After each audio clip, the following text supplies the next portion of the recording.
In 1846, a daguerreotype portrait was commissioned at St. Michael's Church in rural Alabama, depicting the daughter of plantation owner Theodore Ashworth beside her father during a Sunday service.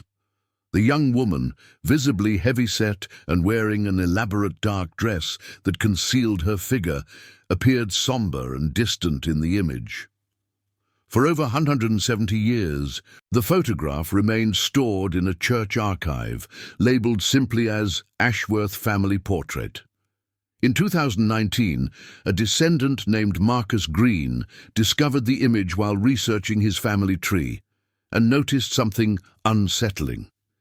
Historical records showed no birth certificate, marriage record, or death notice for this daughter. She existed only in this single photograph and a few scattered mentions in private letters. When DNA testing companies began offering genetic genealogy services, Marcus submitted samples from his own family line and requested analysis of hair strands preserved with the portrait. The results were devastating. The young woman in the photograph was not Theodore Ashworth's daughter by blood. She was the daughter of an enslaved woman named Patience, who had been forced into a breeding program on the Ashworth plantation.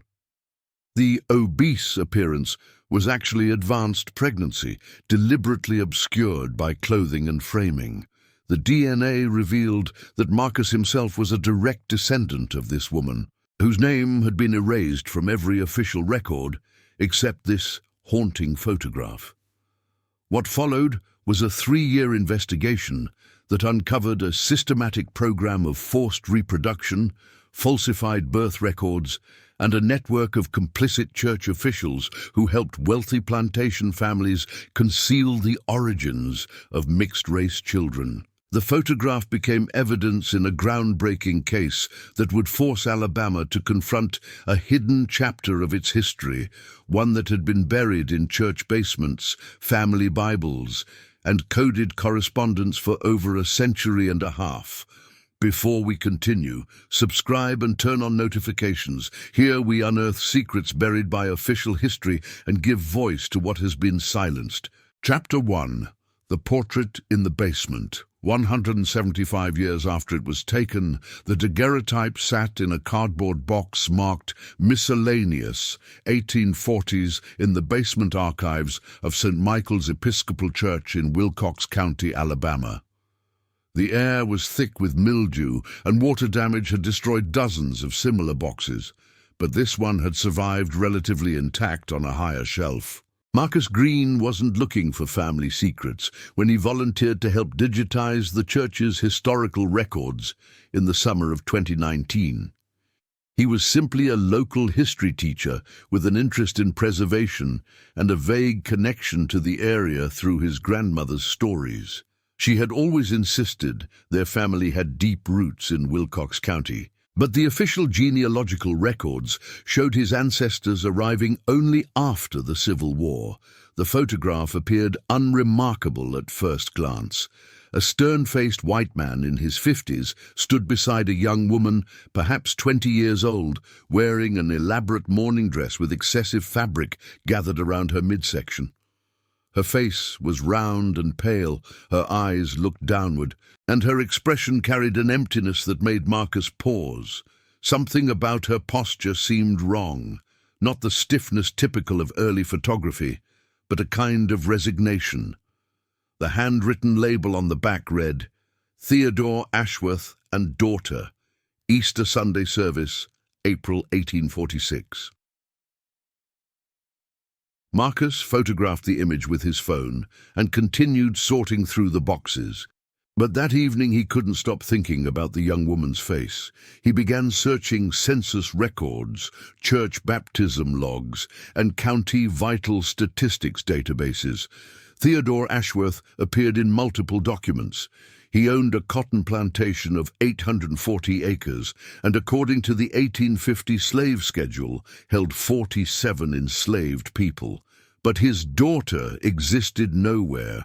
No birth record, no baptism certificate, no marriage announcement or death notice. She appeared in this single photograph and then vanished completely from history. Marcus expanded his search to private collections and historical societies.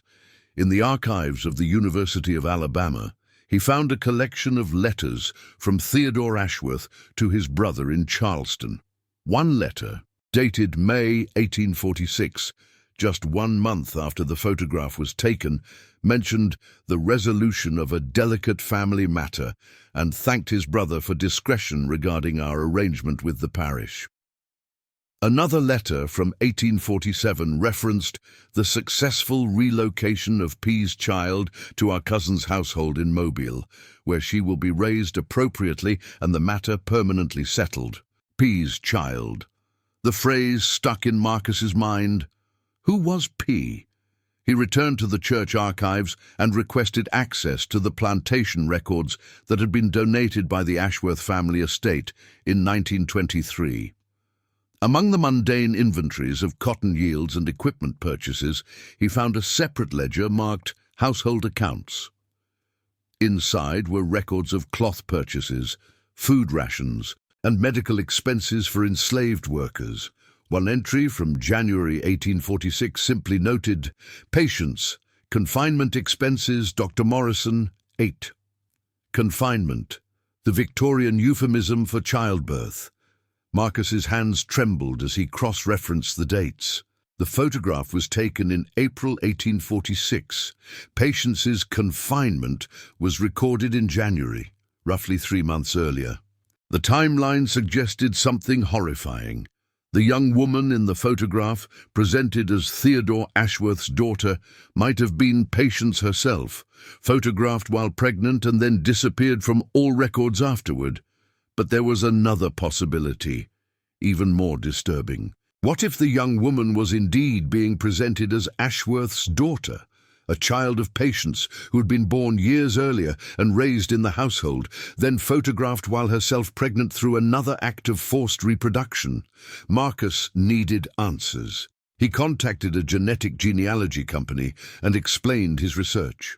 Could they extract and test DNA from hair samples if any were preserved with the photograph? The church granted permission to open the frame. Behind the daguerreotype, wrapped in yellowed tissue paper, were 3 locks of hair tied with ribbon. One dark and coarse, one light brown and fine, one somewhere in between. The samples were sent for analysis in October 2019. Marcus waited 3 months for the results, barely sleeping, unable to focus on anything else. When the email finally arrived in January 2020, he sat in his car in the church parking lot and opened it with shaking hands. The dark hair sample showed West African genetic markers consistent with enslaved populations in Alabama. The light brown sample matched European ancestry typical of English and Scottish immigrants. The intermediate sample showed a mixture, approximately 65% West African, 35% European. The mixed sample belonged to the young woman in the photograph. She was the biological daughter of an enslaved mother and a white father, and according to mitochondrial DNA analysis that traced maternal lineage, Marcus Green himself was her direct descendant. The obese daughter in the church portrait was his great-great-great-grandmother. Her name had been erased. Her existence had been concealed, and the photograph that was meant to hide her true identity had become the only evidence that she had ever lived. Marcus sat in that parking lot for 2 hours, staring at the photograph on his phone, finally understanding the emptiness in her eyes.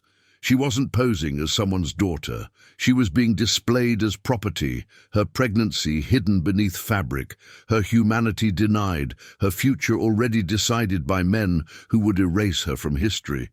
But she had left behind one thing they couldn't erase, her DNA, carried forward through generations, waiting 175 years to tell the truth. Chapter 2. The Breeding Ledger.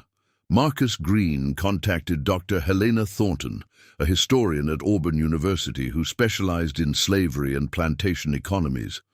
When he showed her the photograph, the DNA results, and the cryptic references to Patience in the household ledgers, Dr. Thornton's expression shifted from professional interest to something darker: recognition. "You found evidence of a breeding program," she said quietly, And if Theodore Ashworth documented it this carefully, he wasn't the only one doing it. She explained that while forced reproduction during slavery was widely known, the systematic documentation of such programs was rare. Most plantation owners destroyed such records after the Civil War to avoid legal consequences or protect family reputations. The survival of the Ashworth ledgers was extraordinary and potentially evidence of a much larger operation. Dr. Thornton requested access to the complete Ashworth family papers. The church archives had only a fraction of the documents. The bulk of the estate records had been donated to the Alabama Department of Archives and History in Montgomery in 1923 by Theodore's grandson, who was clearing out the family home before its sale. In March 2020, just before the COVID pandemic shut down archives across the country, Marcus and Dr. Thornton spent 5 days in Montgomery examining 23 boxes of Ashworth family documents. What they discovered was a meticulously maintained system of forced reproduction spanning 3 decades. The primary ledger, labeled Household Breeding Record 1835-1865, contained names, ages, and detailed notes about enslaved women and their children. Patients appeared on page 12, listed as acquired 1834, age 16, from the Morrison estate. Beside her name were entries tracking 5 pregnancies between 1835 and 1848. The first child, born in 1835, was listed as stillborn, no value. The second, born in 1837, was a boy named Isaac, marked as field hand, retained. The third, born in 1840, was a girl, unnamed in the ledger but noted as house service, light complexion, suitable for domestic placement. The fourth entry, dated January 1846, listed female child, very light, retained for household. This was followed by a small notation in different ink, photographed April 1846 per arrangement with Father Benedict. The fifth and final entry from 1848 simply noted, complications, patients deceased, child survived, placed with Montgomery household. Marcus felt sick reading the clinical language. Patience had been 16 years old when she was forced to bear her first child. She had died at 30 after 14 years of systematic abuse, and the ledger recorded her death with the same emotional detachment as a broken plough. But the ledger revealed something even more disturbing. Patience was not the only woman in this program. The document listed 19 enslaved women between 1835 and 1865, with detailed notes about their children's paternity, skin tone, and placement in various households across Alabama and neighboring states. Some children were retained as field workers. Others were noted as sold, premium price for appearance. Several were listed as placed domestically with specific family names: the Harrisons in Mobile, the Caldwells in Montgomery, the Edmonds in Tuscaloosa. These families were not random buyers. They were relatives, business associates, and fellow church members of Theodore Ashworth.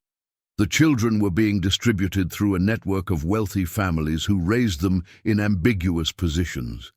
Not quite enslaved, not quite free, their true parentage concealed behind elaborate social fictions. Dr. Thornton found correspondence that made the system explicit. A letter from Theodore's brother-in-law, dated 1844, discussed the arrangement we have perfected, which allows for the increase of valuable household servants while maintaining proper Christian appearances. Another letter from a cousin thanked Theodore for the provision of a suitable girl for our household, whose training and demeanor have exceeded expectations. The photograph from 1846 wasn't simply a family portrait. It was documentation of a transaction. The young woman, Patience's daughter, probably around 6 years old at the time but dressed to appear older, was being formally introduced to the church community as Theodore's daughter before being placed with another family. Her pregnancy, visible even under the elaborate dress, was likely the result of abuse by Theodore himself, continuing the cycle that had destroyed her mother.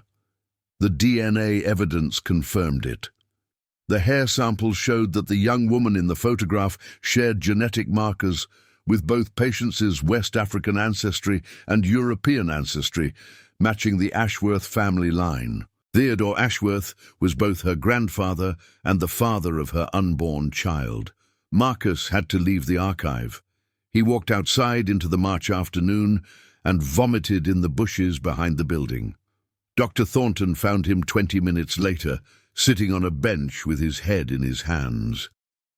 "We have to make this public," she said.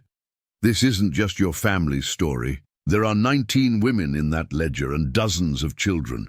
If the Ashworths documented this so carefully, other plantations probably did too. We need to find those records before they're destroyed." Marcus looked up at her. "The churches helped them. Father Benedict arranged that photograph. How many other churches were part of this?" Dr. Thornton didn't answer, but her expression said everything. The conspiracy of silence hadn't been limited to plantation owners. It had included clergy, doctors, lawyers, and entire communities who had agreed to look away, to accept the fiction, to erase the evidence.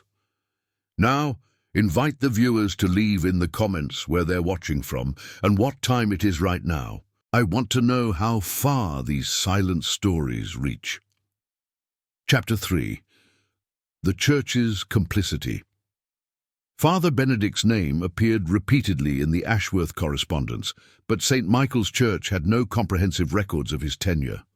The parish registers showed he served from 1839 to 1867, but his personal papers had supposedly been lost in a fire in 1891. Or so the official history claimed. Dr. Thornton wasn't convinced. Church fires were a convenient explanation for missing records throughout the South, especially records from the antebellum period.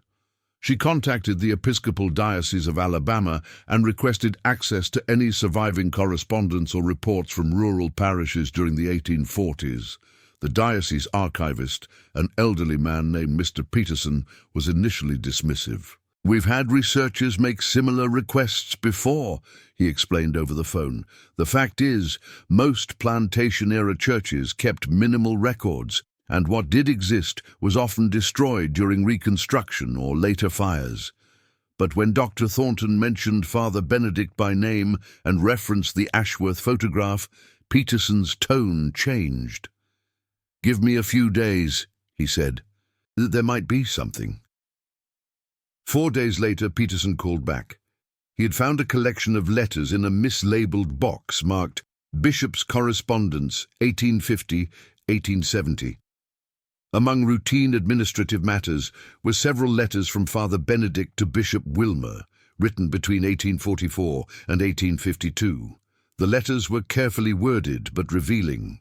In one from 1845, Father Benedict discussed the delicate pastoral situations that arise when prominent families require the Church's discretion in matters of household arrangements.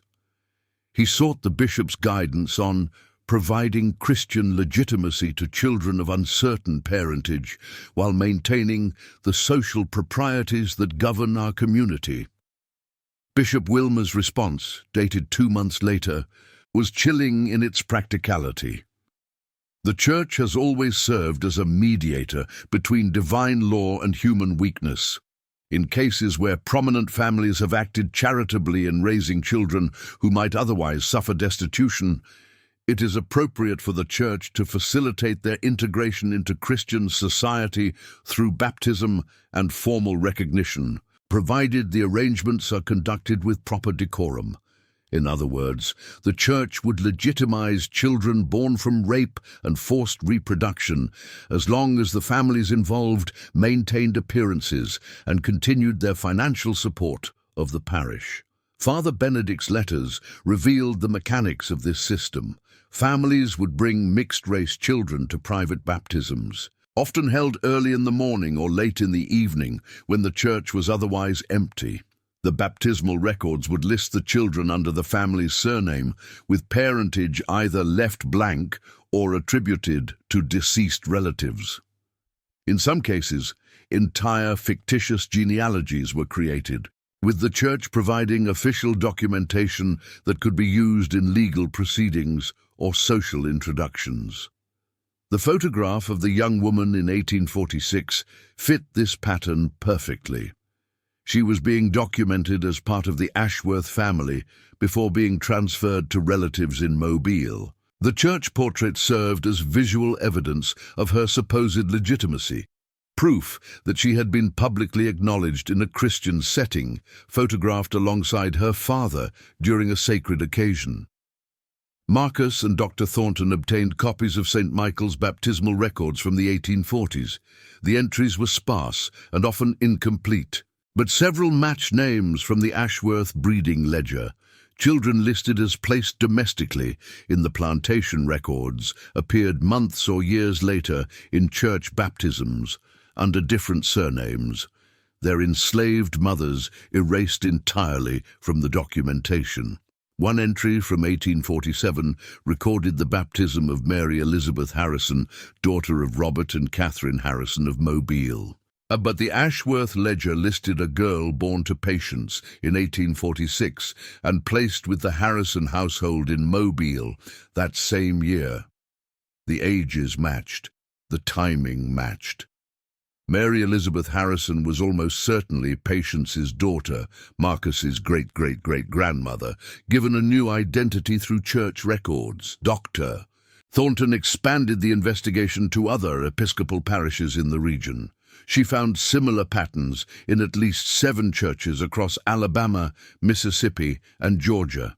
Private baptisms of children with uncertain parentage, suspicious gaps in parish registers, correspondence between clergy and plantation families discussing pastoral discretion and charitable arrangements.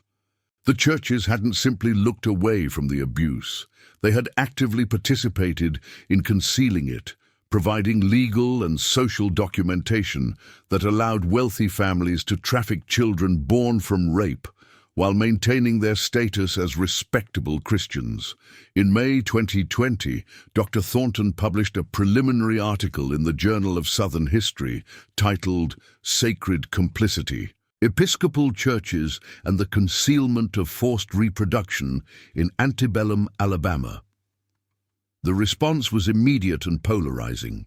Some historians praised the work as groundbreaking research that exposed a previously undocumented aspect of slavery's institutional support structure. Others accused Dr. Thornton of sensationalism and attacking the church unfairly based on incomplete evidence. The Episcopal Diocese of Alabama issued a carefully worded statement acknowledging that some clergy in the antebellum period may have made pastoral decisions that we would now recognize as morally compromised, but stopped short of apologizing or committing to further investigation. St. Michael's Church, where the photograph had been discovered, remained silent. Marcus reached out to the current rector multiple times, requesting permission to examine additional records and to discuss installing a historical marker acknowledging the church's role in the concealment system. The rector responded with a brief letter expressing appreciation for Mr. Green's genealogical interest, but declining further involvement, citing the sensitive nature of historical interpretations and our desire to avoid divisive controversies within the parish community. The message was clear. The church that had helped hide the truth 175 years ago was still committed to protecting its reputation over acknowledging the suffering it had enabled. Marcus stood in the cemetery behind St. Michael's one afternoon in June, looking at the Ashworth family plot. Theodore Ashworth's grave marker described him as a devoted Christian, beloved father, and pillar of this community. 20 feet away was a section of unmarked graves where enslaved people had been buried, their names and stories lost. Patience was somewhere in that unmarked section, her body in unconsecrated ground, while the man who had abused her for 14 years rested beneath an ornate marble monument. Now, invite the viewers to leave in the comments where they're watching from and what time it is right now. I want to know how far these silent stories reach. Chapter 4. The DNA Web Expands. The publication of Dr. Thornton's article in May 2020 triggered an unexpected response.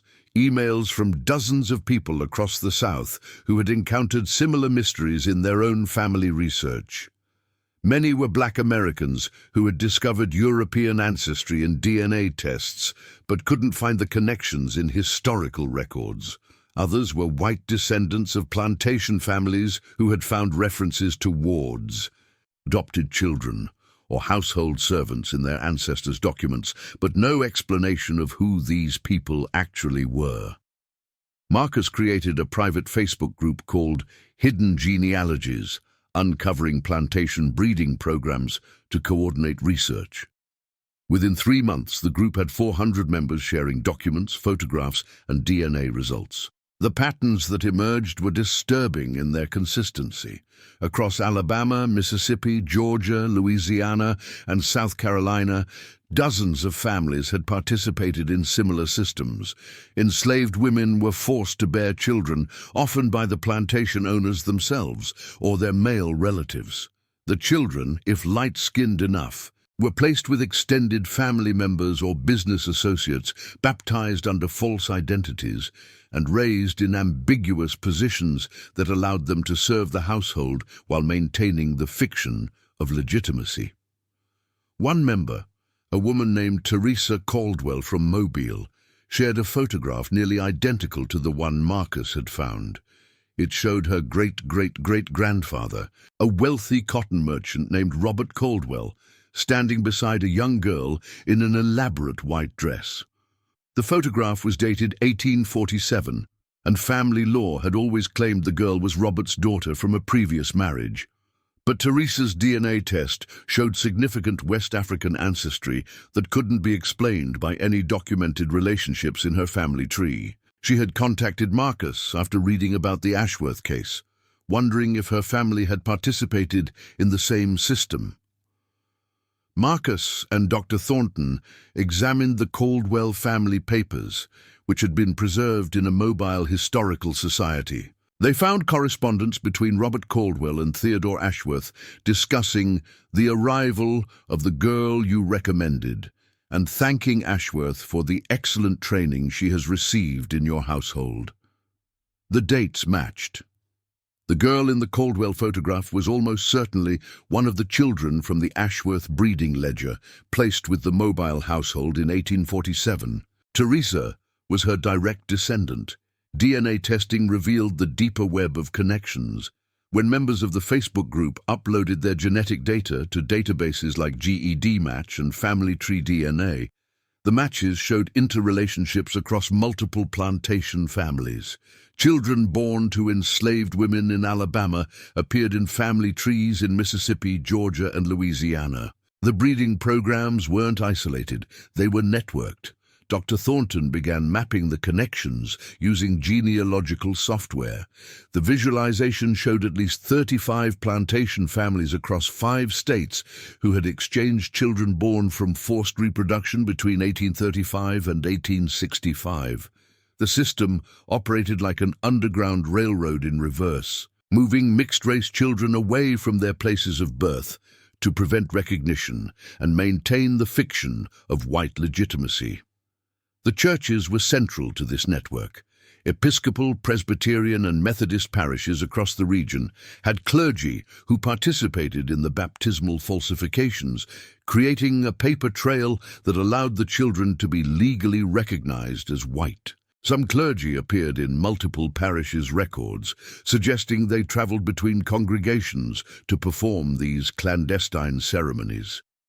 Father Benedict's name appeared in the records of 4 different churches across Alabama. He had performed baptisms for children connected to at least 6 different plantation families, including the Ashworths, the Caldwells, the Harrisons, and the Edmonds. His letters to Bishop Wilmer referenced "my circuit of pastoral care for delicate family matters," indicating this was an organized service he provided across the region. Marcus found military records showing that Father Benedict had served as a chaplain in the Confederate Army during the Civil War. After the war, he returned to St. Michael's, where he continued to serve until his death in 1867. His obituary in the Mobile Register described him as a faithful shepherd who guided his flock through the trials of war and Reconstruction with unwavering Christian devotion. There was no mention of the dozens of children whose identities he had falsified, the enslaved women whose suffering he had blessed with religious legitimacy, or the systematic abuse he had helped conceal behind baptismal certificates and church photographs. In August 2020, a researcher in the Facebook group named David Morrison contacted Marcus with a discovery that made the conspiracy even more explicit. Morrison had found a journal belonging to his ancestor, Dr. James Morrison, who had practiced medicine in Wilcox County during the 1840s. Dr. Morrison's journal included medical notes about his work on local plantations. The entries were clinical and disturbing.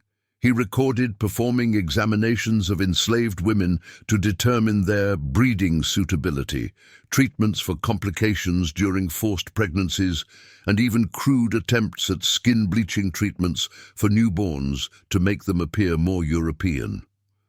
One entry from January 1846 noted, "Called to Ashworth Plantation. Patients delivered successfully of a female child, very light complexion. Recommended immediate separation to prevent maternal attachment. Administered sedatives per standard protocol."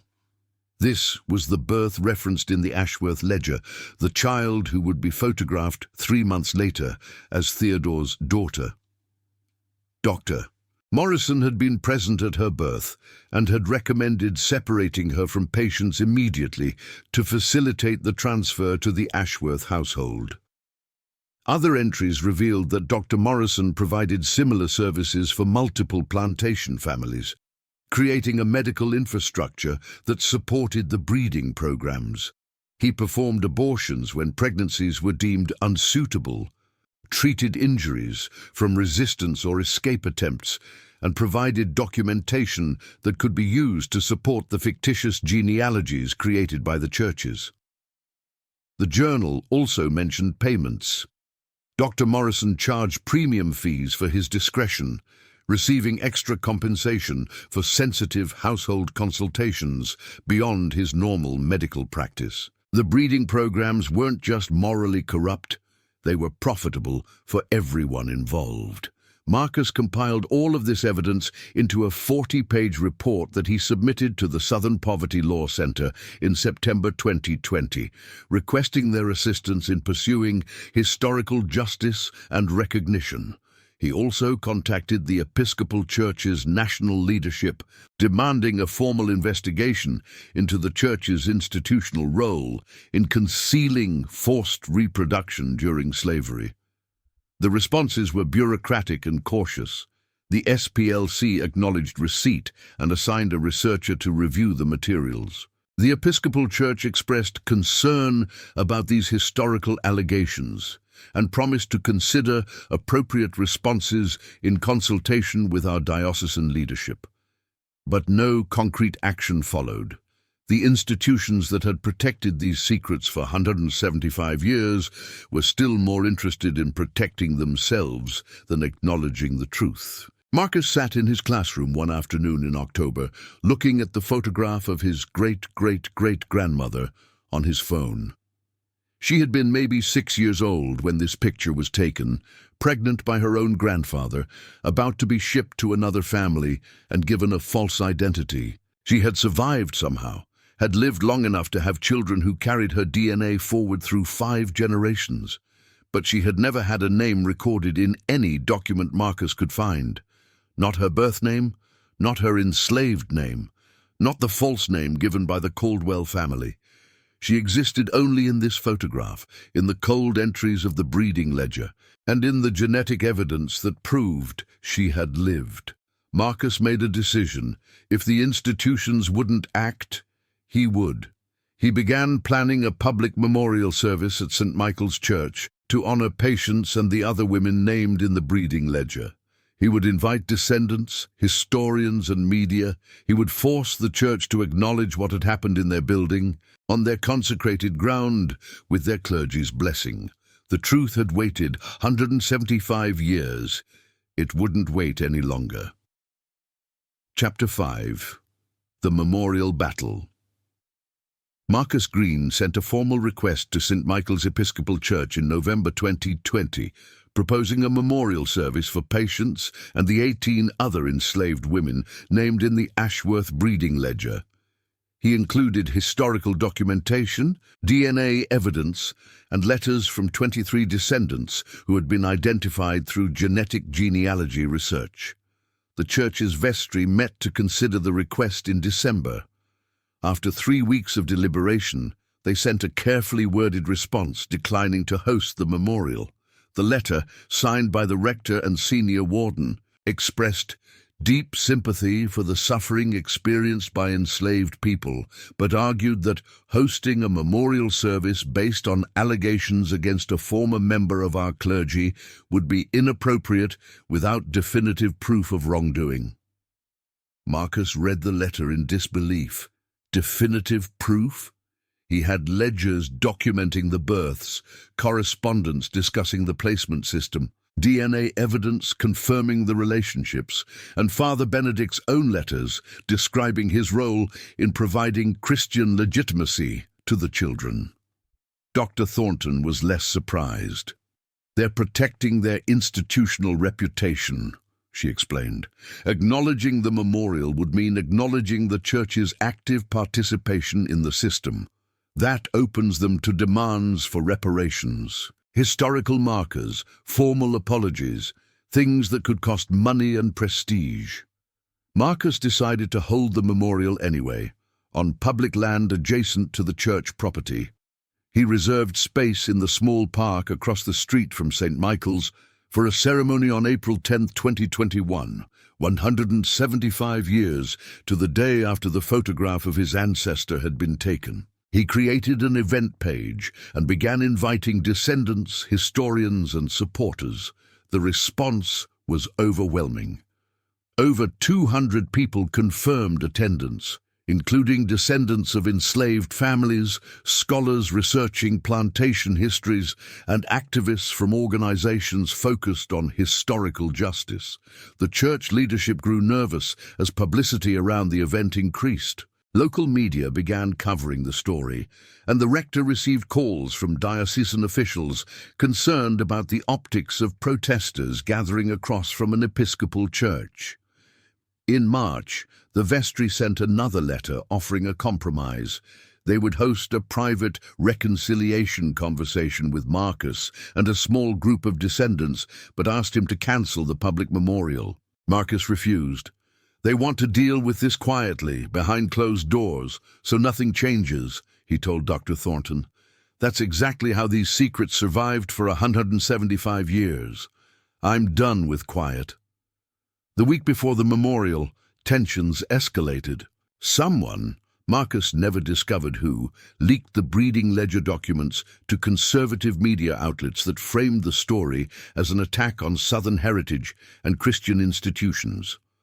Op-eds appeared in regional newspapers arguing that Marcus was exploiting unverified genealogical claims to damage the reputation of a respected church. Online harassment intensified. Marcus received dozens of messages calling him a liar, an opportunist, and worse. Some claimed he was fabricating evidence to support a lawsuit against the church. Others accused him of trying to profit from victim status. The church itself remained publicly silent, issuing only a brief statement. "St. Michael's Episcopal Church acknowledges the moral evils of slavery and regrets any suffering connected to our history. We continue to pray for healing and reconciliation in our community." But privately, the vestry was working to minimize the memorial's impact. They scheduled their own church service for the same morning, April 10th, emphasizing Christian forgiveness and healing in the announcement. They contacted the Mobile Register and other local media, encouraging them to cover the church's service rather than the protest across the street. Marcus arrived at the park at 8:00 a.m. on April 10th, carrying a simple wooden cross he had made himself. Attached to the cross were 19 small plaques, each bearing the name of a woman from the breeding ledger: Patience, Sarah, Ruth, Naomi, Dinah, Esther, Leah, Miriam, Hannah, Rebecca, Abigail, Deborah, Martha, Elizabeth, Mary, Susanna, Lydia, Dorcas, and Phoebe. By 9:00 a.m., over 300 people had gathered. Descendants of enslaved families stood alongside academics, activists, and local community members. Several people brought photographs of ancestors, documents from plantation records, and DNA test results that connected them to the women being honored. Dr. Thornton spoke first, presenting the historical evidence and explaining the systematic nature of the breeding programs. She held up a copy of Father Benedict's letter to Bishop Wilmer, reading aloud. "The Church has always served as a mediator between divine law and human weakness. That is not Christianity," Dr. Thornton said, her voice carrying across the crowd. "That is blasphemy. The Church did not mediate between divine law and human weakness. It provided cover for rape, torture, and trafficking. It blessed cruelty with sacraments and concealed crimes with baptismal certificates." Teresa Caldwell spoke next, sharing her experience of discovering that her ancestor had been trafficked through this system. "I grew up proud of my family's history," she said. "I had a photograph of my great-great-great-grandfather, Robert Caldwell, hanging in my living room.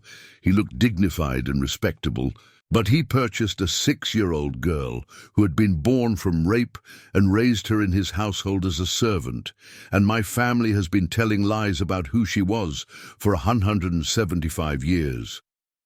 She held up the photograph, the one so similar to Marcus's discovery, a white man standing beside a young girl in an elaborate dress. "This is not a family portrait," Teresa said. "This is evidence of a crime. If this story has already gripped you, leave a like. It helps the story of Patience and these 19 women reach more people." Chapter 6. The Ossuary Discovery. While Marcus was organizing the memorial service, another descendant in the Facebook group made a discovery that would transform the investigation from historical research into a criminal matter. In February 2021, a construction company began excavation for a shopping center development on the former site of the Ashworth Plantation in Wilcox County. The plantation house had burned down in 1889, and the land had changed hands multiple times over the following 130 years. By 2021, it was an empty field surrounded by commercial properties, with no historical markers or protection. On the third day of excavation, workers uncovered human remains about 8 feet below the surface. The county coroner was called, and initial examination suggested the bones were very old, likely from the 19th century. Work stopped while the Alabama Historical Commission determined whether the site qualified for archaeological protection. Dr. Martin Reeves, a forensic anthropologist from the University of Alabama, was assigned to examine the remains. What he found was extraordinary and horrifying. The excavation had revealed a mass burial site containing the skeletal remains of at least 23 individuals, including 12 infants, 8 children under age 10, and 3 adult women. The bones showed signs of malnutrition, disease, and in several cases, evidence of violent trauma. One adult female skull had a depressed fracture consistent with blunt force impact. An infant skeleton showed signs of deliberate suffocation or smothering. Multiple skeletons had bones broken in patterns suggesting physical abuse. Dr. Reeves contacted Dr. Thornton, who had been consulted about the historical context of the site. When she saw the preliminary report, she immediately thought of the breeding ledger. The Ashworth records mentioned multiple children listed as stillborn or complications without further details. Could this be where they had been buried? She contacted Marcus, who drove to the excavation site with several other descendants from the Facebook group. Standing at the edge of the excavation pit, looking down at the carefully exposed bones, Marcus felt a wave of nausea and rage. Dr. Reeves allowed them to observe the archaeological process. Each skeleton was photographed in situ, carefully documented, and then removed for laboratory analysis. The bones were fragile, discolored by soil and time, but the evidence of violence was unmistakable. DNA analysis confirmed what Marcus had suspected. 3 of the infant skeletons showed genetic markers matching both West African ancestry and the Ashworth family line. They were children born from forced reproduction who had died in infancy and been buried in secret. One adult female skeleton, found in the center of the mass burial, yielded enough preserved DNA for detailed analysis. The results showed a direct maternal line connection to Marcus himself. This was Patience, his great-great-great-great-grandmother, buried in an unmarked grave with the children who had died before or during her 14 years of forced reproduction. The coroner's examination suggested Patience had died from complications related to childbirth, possibly hemorrhage or infection. She had been approximately 30 years old at death, matching the timeline in the breeding ledger. Her skeleton showed evidence of multiple healed fractures, signs of repeated physical trauma over many years. Marcus stood in the Alabama Historical Commission's laboratory in April 2021, looking at Patience's skull through a glass case. The bones were laid out in anatomical position on a table, each piece labeled and documented. This was his ancestor, the woman who had endured 14 years of systematic rape and abuse, who had borne at least 5 children, who had died and been buried in secret with the infants who hadn't survived. Dr. Reeves approached quietly. "We found something else," he said, pulling up photographs on his laptop. "There's evidence of a second burial site about 30 yards from the first. We haven't excavated yet, but ground-penetrating radar suggests there could be 40 to 50 more individuals." Marcus felt his legs weaken. 50 more? Dr. Reeves nodded grimly. The Ashworth Plantation operated for 40 years, if the breeding program ran the entire time, and if the mortality rate for infants born under these conditions was as high as we suspect, this could be evidence of one of the largest undocumented mass burials from the slavery period in Alabama. The discovery transformed the historical investigation into a forensic case. The Alabama Attorney General's office opened a preliminary inquiry to determine whether any criminal prosecution might still be possible, though the statute of limitations and the deaths of all direct perpetrators made this largely symbolic. More importantly, the discovery galvanized support for the memorial service and forced institutions to respond. The Episcopal Diocese of Alabama issued a new statement acknowledging the profound moral failures of some clergy in the antebellum period, and announcing the formation of a commission to investigate the Church's historical involvement in concealing forced reproduction. St. Michael's Church, faced with overwhelming evidence and growing public pressure, finally agreed to participate in the memorial. The rector issued a pastoral letter to the congregation admitting that Father Benedict had participated in a system of abuse that betrayed the gospel and inflicted immeasurable suffering on enslaved people, and announcing that the Church would install a permanent historical marker acknowledging this history. But for Marcus, standing in that laboratory, looking at Patience's bones, institutional apologies felt inadequate. Patience had been 16 years old when she was first raped. She had spent half her life bearing children who were taken from her, given to white families, and erased from history. She had died at 30 and been buried in secret with the infants who hadn't survived. No commission, no historical marker, no memorial service could undo that suffering. But acknowledging it, naming it, documenting it, refusing to let it be forgotten again, was the only form of justice still possible. Dr. Reeves made arrangements for Patience's remains to be released to Marcus and the other descendants after the forensic analysis was complete. They would have the opportunity to provide her with a proper burial, with her name spoken aloud, with her suffering acknowledged, with her life honored. 175 years after she died in secret, Patience would finally be mourned. If this story has already gripped you, leave a like. It helps the story of Patience and these 19 women reach more people. Chapter 7. The Reburial Ceremony. The forensic analysis of the Ashworth burial sites continued through the summer of 2021. Dr. Reeves and his team excavated the second site and confirmed the presence of 47 additional individuals, mostly infants and young children, with 5 adult women. DNA testing identified genetic connections to multiple plantation families across Alabama, confirming that the Ashworth site had been used as a burial ground, not just for the Ashworth plantation, but for the broader network of families participating in the breeding programs. Children who died at other plantations had been transported to this hidden location for burial, likely to conceal evidence of the systematic abuse. The remains showed patterns consistent with deliberate infanticide in some cases. Several infant skeletons had cervical injuries suggesting strangulation or smothering. Others showed evidence of poisoning based on bone discoloration. One adult female skeleton had been buried with her hands bound, suggesting she had been restrained at the time of death. Marcus worked with Dr. Thornton and representatives from the descendant community to plan a proper reburial ceremony.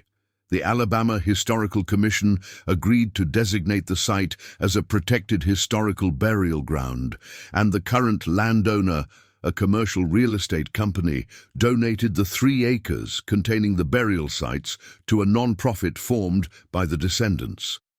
The ceremony was scheduled for October 16, 2021. Marcus insisted on October because it would mark exactly 187 years since Patience's first recorded pregnancy in the breeding ledger, October 1834, when she was 16 years old. Over 800 people attended the reburial. Descendants came from across the country, from California, New York, Texas, Illinois, representing family lines that had dispersed during the Great Migration, but still carried the genetic legacy of the enslaved women buried in those unmarked graves. The Episcopal Diocese of Alabama sent Bishop Glenda Curry, who had been installed just months earlier. She was the first black woman to serve as bishop in Alabama, and her presence carried symbolic weight. In her remarks, she spoke directly about the church's historical failures. "Our institution blessed this cruelty," Bishop Curry said, standing before the reinterment site where Patience's remains were being laid to rest alongside the infants who had died during her captivity. "We provided theological justification for rape. We created false documents to conceal trafficking. We participated in a system that treated human beings as livestock and called it Christian charity." She paused, looking out at the crowd. "There is no way to undo this evil. No apology can restore the lives destroyed. No institutional reform can resurrect the dead. But we can choose today to name this evil for what it was. We can choose to remember. We can choose to ensure that these women and children are never forgotten again." The remains were reinterred in a specially designed burial ground with individual markers for each person who could be identified through DNA analysis or historical records. Patience's marker read, Patience C. 1818, 1848. Her name was erased, but her life mattered. Marcus had wanted something simple, no euphemisms about beloved mother or cherished daughter. Patience had been denied those relationships through systematic cruelty.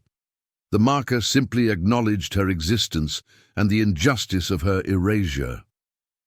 The other women from the breeding ledger received similar markers, each with the dates they could be determined from historical records, and the simple phrase, "Her name was erased, but her life mattered."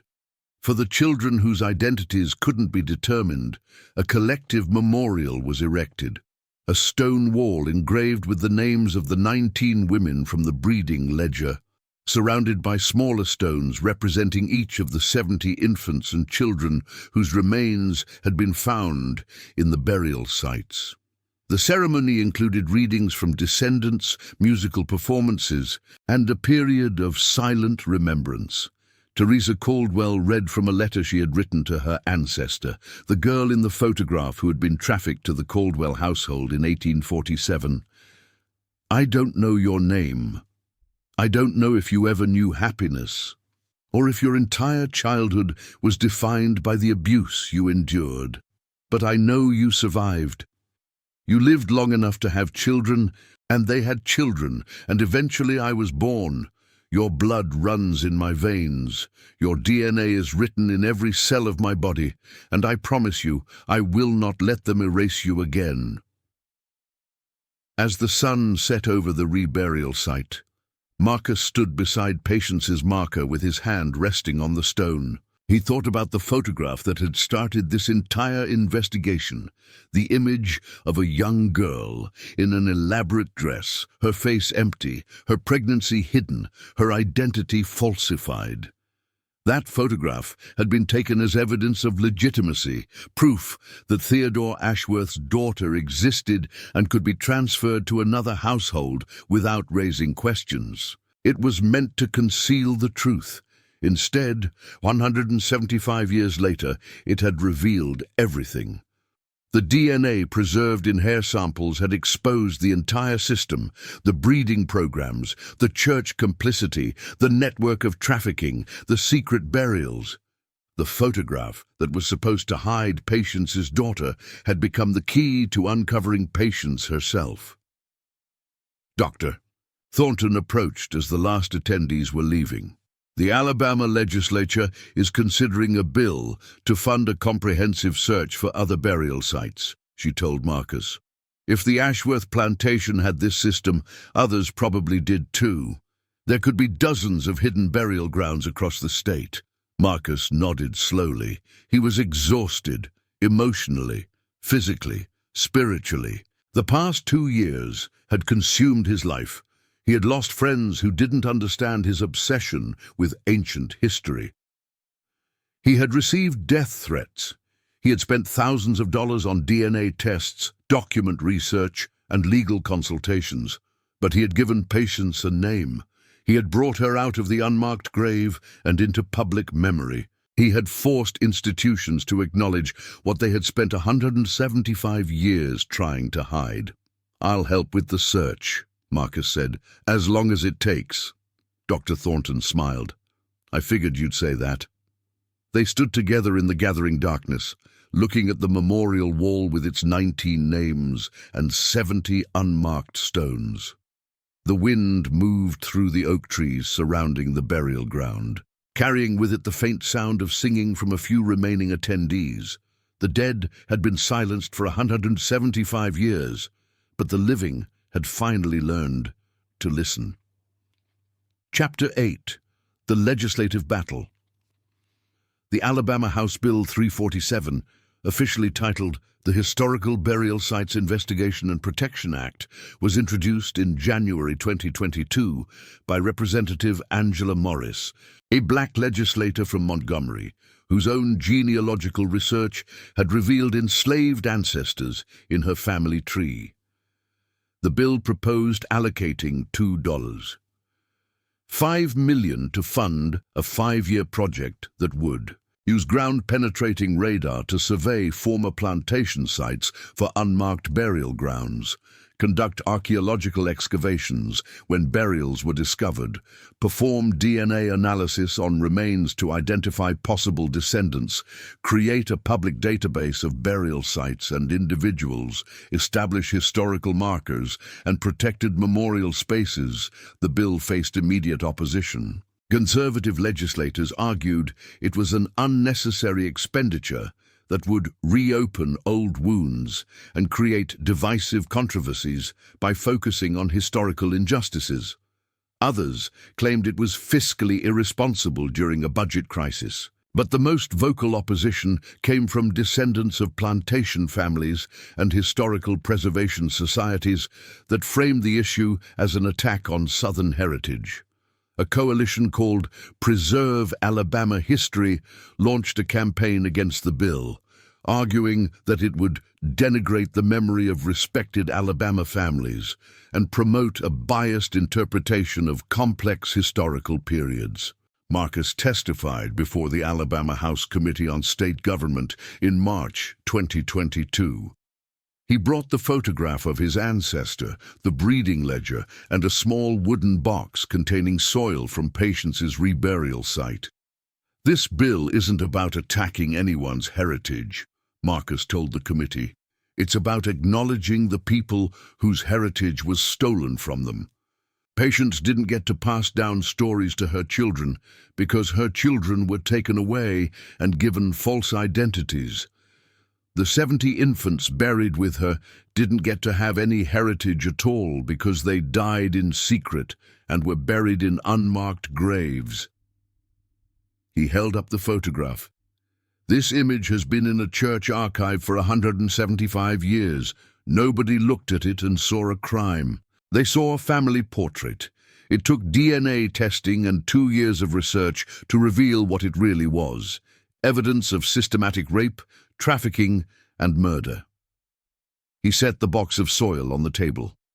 "There are probably hundreds of burial sites like the one we found at the Ashworth Plantation. Every plantation in Alabama that participated in these breeding programs likely had a secret burial ground for the children who didn't survive. If we don't search for them now, they'll be destroyed by development. We're already losing sites every year to shopping centers, housing subdivisions, and industrial projects." Representative James Whitfield, a conservative legislator from Mobile, challenged Marcus during the testimony. "Mr. Green, aren't you profiting from this issue? You've done media interviews, you've received speaking fees, you've even discussed writing a book about your research." Marcus took a breath before responding. "Representative, I'm a high school history teacher. I make $48,000 a year. I've spent over $15,000 of my own money on DNA tests, document research, and legal consultations over the past 2 years. The speaking fees I've received haven't come close to covering those costs. If you think I'm doing this for money, you fundamentally misunderstand what this is about." The hearing lasted 4 hours. Historians, genealogists, forensic anthropologists, and descendants testified in support of the bill. Representatives from historical societies, property rights groups, and taxpayer advocacy organizations testified against it. In April 2022, the bill passed the House committee by a vote of 8-6 and moved to the full House for consideration. The debate was contentious and emotional. Representative Morris gave an impassioned speech about the importance of historical truth and the rights of descendants to know their ancestors' stories. "We have spent billions of dollars in this state preserving plantation houses, maintaining Confederate monuments, and protecting historical sites connected to the Civil War," Morris said. "We can afford $2.5 million to acknowledge the people who were enslaved, abused, and buried in secret on those same plantations." The bill passed the House 54-49, largely along party lines. It moved to the Alabama Senate, where opposition intensified. Senator Thomas Bradford, a wealthy attorney whose own family had owned plantations in the antebellum period, led the opposition. He argued that the bill was archaeological overreach that would give government bureaucrats the power to interfere with private property based on speculative historical claims. Behind the scenes, lobbying intensified. The Alabama Farm Bureau, concerned about potential impacts on agricultural land, opposed the bill. The Alabama Association of Realtors worried about complications for commercial development. Several churches with historical connections to plantation families quietly encouraged their members to contact legislators. Marcus and Dr. Thornton organized a grassroots campaign, mobilizing descendants and supporters to flood Senate offices with calls, emails, and letters. They held public forums across the state, sharing the story of patience and the Ashworth burial sites. The Episcopal Diocese of Alabama issued a statement supporting the bill, acknowledging that the Church has a moral obligation to support efforts to uncover and honor the lives of enslaved people who suffered with the complicity of some of our historical clergy. Dido, but other religious organizations remained silent or actively opposed the bill. Several Baptist and Methodist congregations in rural areas passed resolutions against it, arguing it would impose modern political agendas on historical interpretation. The Senate vote was scheduled for May 18, 2022. Marcus attended with over 100 other descendants and supporters, filling the gallery above the Senate chamber. The debate lasted 6 hours. Senator Bradford offered multiple amendments designed to weaken the bill, reducing funding, limiting the scope to public land only, requiring landowner consent for surveys, eliminating the DNA testing provisions. Senator Patricia Johnson, a black legislator from Birmingham, countered each amendment with impassioned arguments about justice and historical truth. "We are not asking for revenge," she said. "We are asking for acknowledgement. We are asking to find the bodies of children who were murdered and buried in secret. We are asking to give them names and honor their existence.